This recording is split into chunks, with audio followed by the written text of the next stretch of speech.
वैदिक संस्कृति में माता पिता जानबूझकर वो संतान उत्पत्ति करते ताकि समाज उपयोगी बने वो लोग।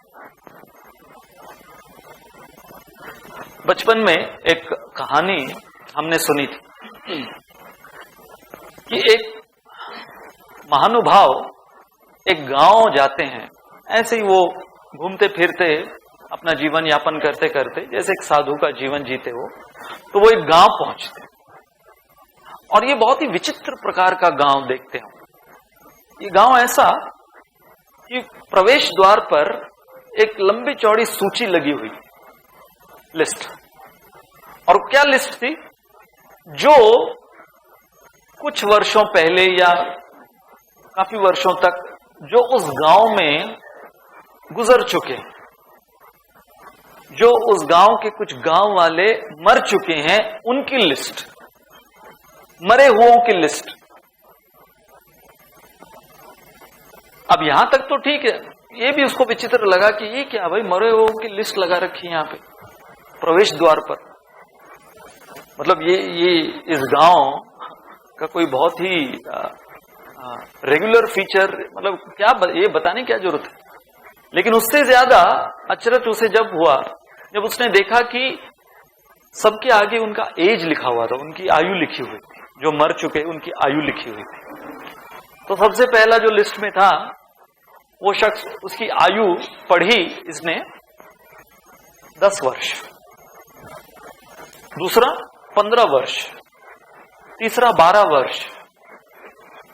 जो सबसे बूढ़ा, जो उस गांव में जिसकी सबसे ज्यादा आयु दिख रही थी उस लिस्ट में, वो 15 साल का।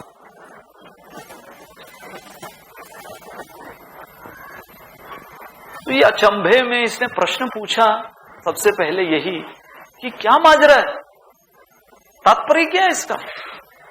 क्या आपके गांव में गांव वालों की आयु इतनी होती है? सबसे बूढ़ा व्यक्ति 15 साल का। तब उसे बताया गया कि देखो, इस गांव में एज का कैलकुलेशन उसके क्वालिटी ऑफ लाइफ से हम करते हैं। उसने कितना क्वालिटी लाइफ जिया, वो उसका एक्चुअल एज हमारे कैलकुलेशन के अनुसार। तो उसने पूछा, क्या मतलब है आपका ये एक्चुअल एज या क्वालिटी लाइफ समाज उपयोगी, कि उसने अपना जीवन समाज उपयोगी जीवन कितना बिताया है। तो हां, शारीरिक रूप से उनकी आयु 60, 70, 90, 80 साल जो भी, परंतु हमने देखा कि उसने उसके 70, 80 साल की उसकी जिंदगी में, उसके जीवन में उसने केवल 10 साल समाज उपयोगी कार्यों में लगाया, 12 साल पर मैक्सिमम 15 साल क्वालिटी ऑफ लाइफ।